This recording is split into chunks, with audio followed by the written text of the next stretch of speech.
नमस्कार, मैं हूं प्रज्ञा। बिहारी न्यूज में आपका स्वागत है। खबरों की ओर बढ़ने से पहले एक नजर सुर्खियों पर।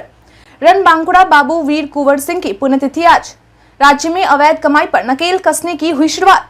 पटना हाईकोर्ट ने लिया एक अहम निर्णय। बीपीएससी का नया कैलेंडर हुआ जारी। आईपीएल 2023 में इस खिलाड़ी को मिल रही पर्पल और ऑरेंज कैप। इसके साथ ही बढ़ते हैं शाम तक की बड़ी खबरों की ओर विस्तार से। रणबांकुरा बाबू वीर कुंवर सिंह की पुण्यतिथि आज। बिहार के लाल और पहले स्वतंत्रता संग्राम के हीरो और 81 साल के रणबांकुरा बाबू वीर कुंवर सिंह की आज पुण्यतिथि है। बता दें कि इस भारतीय स्वतंत्रता संग्राम के महानायकों में से एक है। वह अपनी 80 की उम्र में अंग्रेजों के खिलाफ बगावत की शुरुआत की थी। आपकी जानकारी के लिए बता दें, कुंवर सिंह ने लोगों को जोड़कर बिहार के दानापुर और भोजपुर में हमला कर उन दोनों जगहों को अपने कब्जे में ले लिया था। कुंवर सिंह ने अपनी अंतिम लड़ाई जगदीशपुर के पास 23 अप्रैल 1858 में लड़ी और फिर उस युद्ध में घायल होकर अपनी अंतिम सांसें ली। उनकी बहादुरी को सलाम करने के लिए भारत सरकार के द्वारा उनके नाम पर स्टाम्प भी निकाला गया था और फिर 1993 में बिहार सरकार के द्वारा आरा में उनके नाम पर एक विश्वविद्यालय को खोला गया।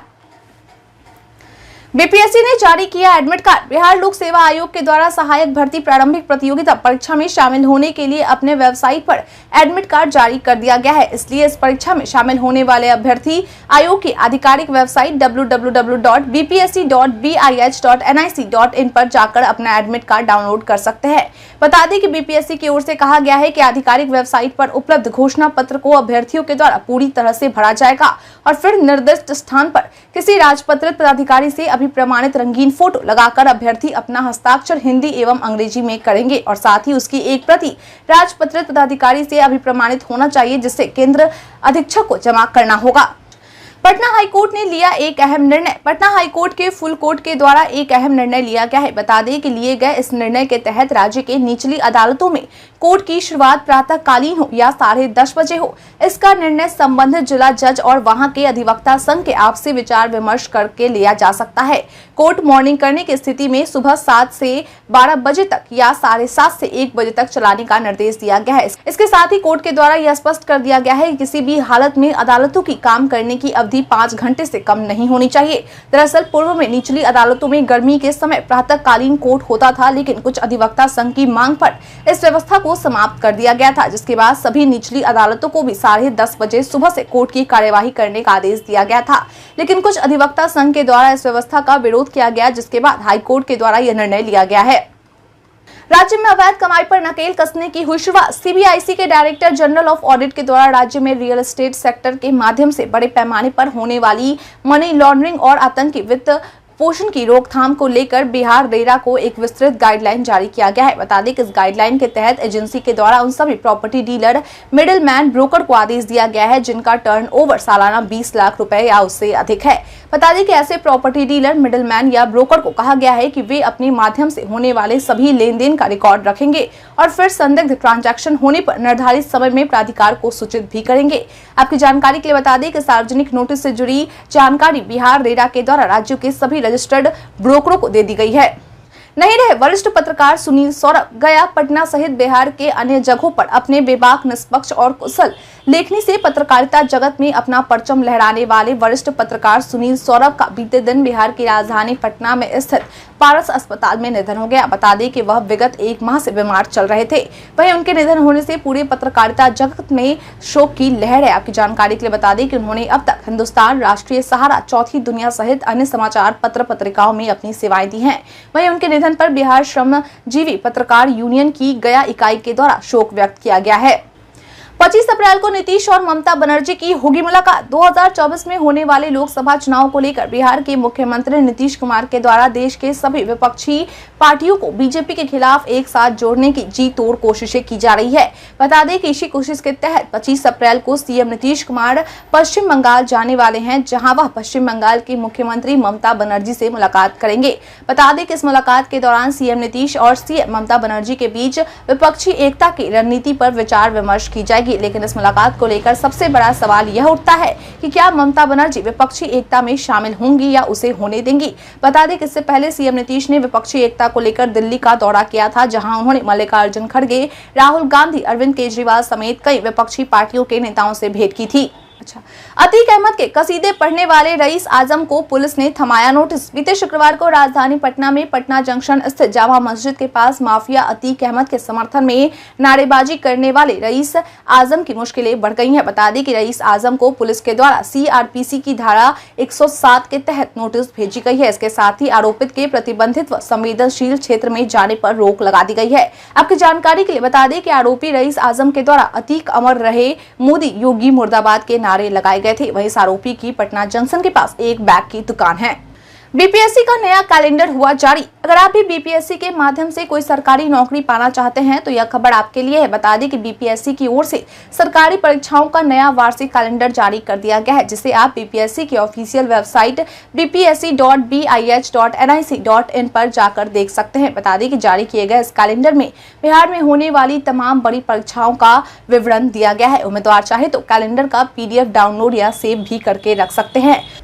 मालूम हो कि कैलेंडर के अनुसार बीपीएससी 69वीं की प्रीलिम्स की परीक्षा का आयोजन 30 सितंबर 2023 को किया जाएगा। वहीं इसका रिजल्ट 15 नवंबर 2023 को जारी किया जाएगा। वहीं इसके मेंस परीक्षा का आयोजन 9 दिसंबर 2023 को आयोजित किया जाएगा। पटना हटिया वंदे भारत की समय सारणी तैयार। पूर्व मध्य रेलवे के द्वारा पटना से रांची के लिए जाने वाली वंदे भारत ट्रेन के परिचालन को लेकर 2 अलग-अलग समय सारणी बनाई गई है, जिसका प्रस्ताव रेलवे बोर्ड को भेज दिया गया है। बता दें कि जो समय सारणी बनाई गई है उसके तहत पहले समय सारणी में पटना से ट्रेन सुबह 6:35 बजे रवाना होगी, जो दोपहर 1:20 बजे हटिया पहुंचेगी। वहीं हटिया से ट्रेन दोपहर 2 बजे खुलेगी और रात 8:25 बजे पटना पहुंचेगी। दूसरी सारणी के तहत हटिया से यह ट्रेन 7:55 बजे रवाना होगी और 2:20 में पटना पहुंचेगी और फिर पटना से ट्रेन दोपहर 3:25 बजे खुलेगी और रात 9:50 बजे हटिया पहुंचेगी। हालांकि ट्रेन के परिचालन तिथि को लेकर अभी तक आधिकारिक तौर पर कोई घोषणा नहीं की गई है, लेकिन इस ट्रेन का परिचालन नए रूट से किया जाएगा। बता दें कि इस ट्रेन की शुरुआत होने से पटना से रांची जाने में लोगों को महज 6 घंटे का समय लगेगा। प्रशांत किशोर ने डिप्टी सीएम तेजस्वी पर साधा निशाना। बीते दिन चुनावी राजनीति रणनीतिकार प्रशांत किशोर ने अपनी पदयात्रा के दौरान वैशाली में लोगों को संबोधित करते हुए राजद सुप्रीमो लालू प्रसाद यादव पर जोरदार हमला बोलते हुए डिप्टी सीएम तेजस्वी यादव पर निशाना साधा है। उन्होंने कहा कि लालू यादव जाति की नहीं परिवार की राजनीति कर रहे हैं। उन्होंने कहा कि वो बस अपने बेटे को मुख्यमंत्री बनाना चाहते हैं। यहाँ के लोगों को लगता है कि यहाँ के नेता जाति की राजनीति करते हैं, लेकिन नहीं, यहाँ नेता अपने परिवार और अपने बेटे की चिंता करते हैं। उन्होंने कहा कि जीतन राम मांझी के सीएम बनने से उनकी जाति के लोगों को फायदा मिला। क्या यादव समाज में कोई गरीबी नहीं है? प्रशांत किशोर ने आगे कहा कि अपने बेटे की चिंता करने वाले में लालू यादव अकेले नहीं है। कोई मांझी है, कोई कुशवाहा है, कोई पासवान है जो इस जाति का नेता है, वो अपने और अपने बच्चे की चिंता कर रहे हैं। सुशील मोदी के 10 सवाल पर जेडीयू का पलटवार। बिहार में हुई शराबबंदी को लेकर सुशील मोदी के द्वारा नीतीश सरकार से 10 सवाल पूछे गए थे, जिसको लेकर अब पार्टी के राष्ट्रीय महासचिव व प्रवक्ता राजीव रंजन के द्वारा भाजपा पर जमकर निशाना साधा गया है। उन्होंने कहा कि अपने 9 वर्षों के शासन में भाजपा देश को तो टॉप पर नहीं पहुंचा पाए, लेकिन जहरीली शराब से होने वाली मौतों के मामले में इसने अपने शासित राज्यों को अव्वल नंबर का जरूर ला दिया है। उन्होंने कहा कि अगर हम आंकड़ों को देखते हैं तो भाजपा शासित मध्य प्रदेश में जहरीली शराब से 1322 लोगों की मौतें हुई हैं।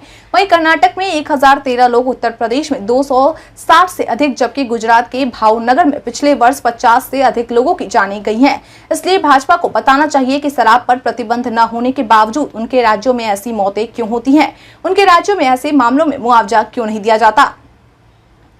मंत्री पशुपति पारस ने अतीक अहमद मामले को लेकर दिया बड़ा बयान। केंद्रीय मंत्री पशुपति पारस के द्वारा शनिवार की शाम को हाजीपुर में मीडिया कर्मियों से बातचीत करते हुए अतीक अहमद के मामले को लेकर एक बड़ा बयान दिया गया है। उन्होंने यूपी सरकार की तारीफ करते हुए कहा कि यूपी में सबसे अच्छी सरकार है, वहां के सीएम बाबा के नाम से जाने जाते हैं। इसके साथ ही उन्होंने कहा कि जो क्रिमिनल है उसे मिठाई नहीं खिलाई जाती बल्कि गोली ही मारी जाती है। इसी क्रम में उन्होंने बिहार के मुख्यमंत्री नीतीश कुमार पर तंज कसते हुए कहा कि यहाँ के सीएम दया के पात्र है, क्योंकि वह कोई भी फैसला लेने से पहले तेजस्वी की ओर देखते हैं।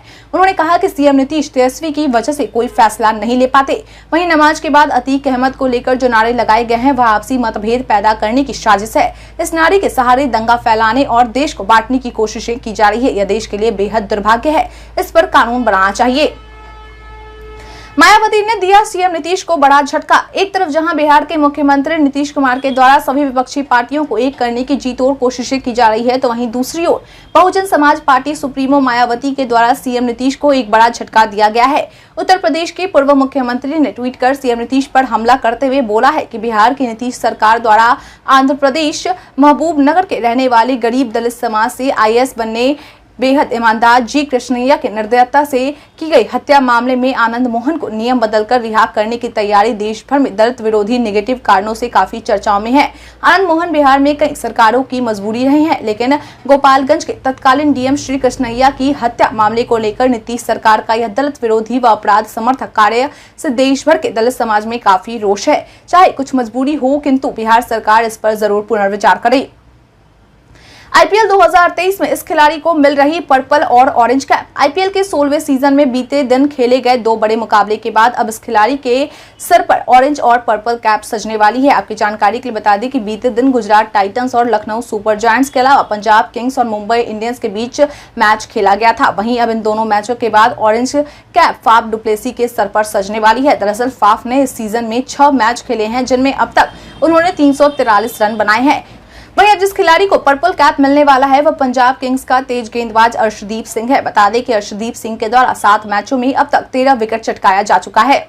जानिए आज बिहार में क्या है पेट्रोल डीजल के रेट। बिहार में आज यानी रविवार को पेट्रोल डीजल के रेट जारी किए गए। इसके बाद राजधानी पटना में आज पेट्रोल 107.22 रुपए और डीजल 94.02 रुपए प्रति लीटर में मिल रहा है। मुजफ्फरपुर में पेट्रोल 107.91 रुपए और डीजल 94.64 रुपए प्रति लीटर मिल रहा है। वहीं पूर्णिया में पेट्रोल की कीमत 108.72 रुपए और डीजल 95.40 रुपए प्रति लीटर है। भागलपुर में पेट्रोल की कीमत 108.26 रुपए और डीजल कीमत 94.97 रुपए प्रति लीटर निर्धारित की गई है। इसके साथ ही गया में पेट्रोल की कीमत 108.31 रुपए और डीजल कीमत 95.04 रुपए प्रति लीटर है। बता दें कि बिहार में पेट्रोल का रेट सबसे ज्यादा किशनगंज में है, जहां पेट्रोल 109.40 रुपए प्रति लीटर और डीजल 96.04 रुपए प्रति लीटर की दर से मिल रहा है। बीते दिन हमारे द्वारा पूछे गए सवाल का आप लोगों में से बहुत लोगों ने अपना जवाब हमें हमारे कमेंट सेक्शन बॉक्स में लिख कर दिया है। जिन्होंने हमारे द्वारा पूछे गए सवाल का जवाब दिया है उनके नाम है मलन कुमार, उमेश ऋषिदेव, कुश कुमार यादव, रवि कुमार राज, योगेंद्र रजक, अजीत पोरस, पिट्टू कुमार राज, भान प्रकाश मौर्य, दिव्या चौरसिया, मोहम्मद सकीर हुसैन, शंकर मुखिया, अजीत कुमार, विरोज कुमार, मुटू रंगीला, रवि कुमार राम। इसके साथ ही बढ़ते हैं आज के सवाल की ओर। आज का सवाल है महागठबंधन सरकार के आने से अब तक बिहार में क्या क्या परिवर्तन आया है। आप अपना जवाब हमें हमारे कमेंट सेक्शन में लिखकर जरूर बताएं। आज के लिए इतना ही। बिहार के तमाम खबरों के साथ बने रहने के लिए देखते रहें बिहारी न्यूज। और साथ ही अगर आप यूट्यूब से देख रहे हैं चैनल को सब्सक्राइब करना और अगर आप फेसबुक से देखें तो पेज को फॉलो करना ना भूलें। धन्यवाद।